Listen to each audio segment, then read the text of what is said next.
Ever wonder what this small door on top of your machine is for?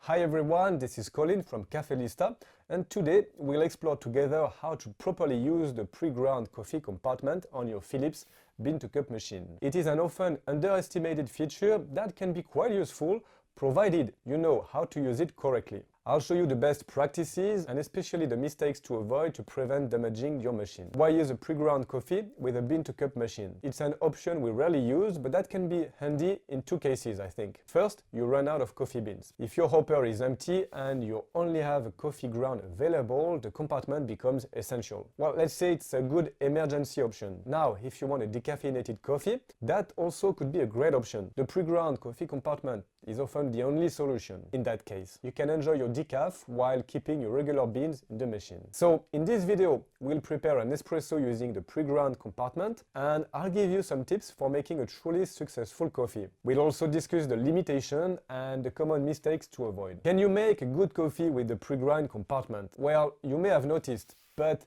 the coffee prepared with the pre-ground coffee compartment isn't always up to par, and sometimes it's actually quite bad. And this is normal, and it can be explained by three reasons. So first, there is the freshness issue. As you know, pre-ground coffee bought in supermarkets are often packaged weeks, months ago, and during these times the aroma gradually dissipates. Even with an airtight packaging, it's difficult to preserve all the aromatic richness of your coffee. Then there is the grind size problem. Most pre-ground coffee available in the supermarket are intended for a filter coffee machine. So their grind is intentionally coarser, and unfortunately this kind of grind isn't suitable for a bean-to-cup machine, which require a finer grind for a proper extraction. With too coarse a grind, the water passes through the coffee puck too quickly, resulting in a thin and bland drink. And finally, there is the dose issue. The pre-ground coffee compartment on the Philips machine, like most brands, are designed to accommodate a limited amount of coffee, usually between 7 and 8 grams. It's often too little to get a rich and balanced espresso, especially if the coffee used is already old. Now, when you combine all of those three problems, well, you could have a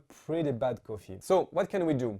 Here is how to use it properly. I'll explain how to use this option on the Philips machine, then we'll look at some tips to try to improve our espresso. First, always turn on the machine. This is crucial. If you pour ground coffee before the machine is turned on, the brewing unit might not be in position.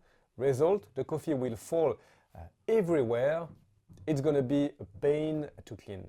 So, always turn on the machine first. Now something else, never put beans in the compartment. Well, this might seem obvious, but in the morning, if you're not awake or a bit distracted, and if you accidentally pour coffee beans in the pre-ground compartment, it risks permanently blocking your machine. So always take time to double check. Now select the ground coffee. Each Philips machine has a specific icon for pre-ground coffee. For the 2200, 3200 or the 2300 models, select by pressing the strength button. Keep pressing that button for a few seconds and you will see the icon for the ground coffee turning on.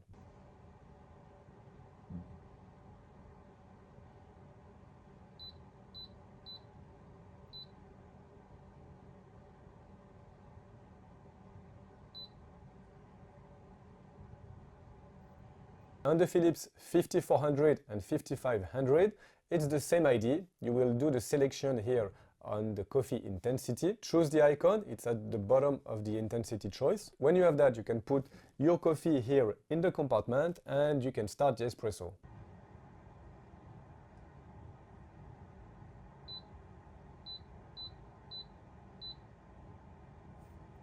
It's also good to use the measuring spoon that comes with the Philips machine. It measures usually about 7 to 8 grams of coffee. Pour your dose in the compartment, ensuring all coffee falls inside. And now let's make a coffee.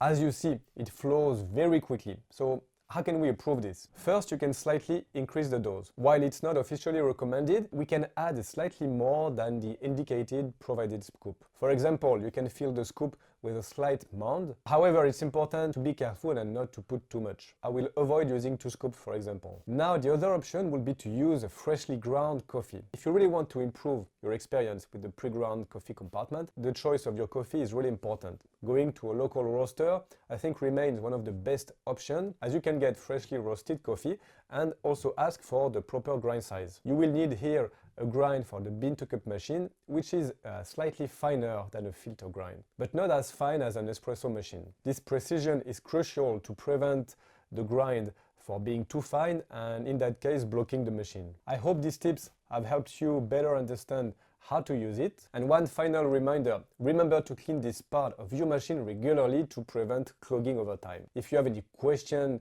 or if you want to explore other tips for getting the most of your bean-to-cup machine, share them in the comments. And if you enjoyed that video, I think you're gonna like this one here. As usual, I'll see you soon. I hope you'll have a great week. Ciao.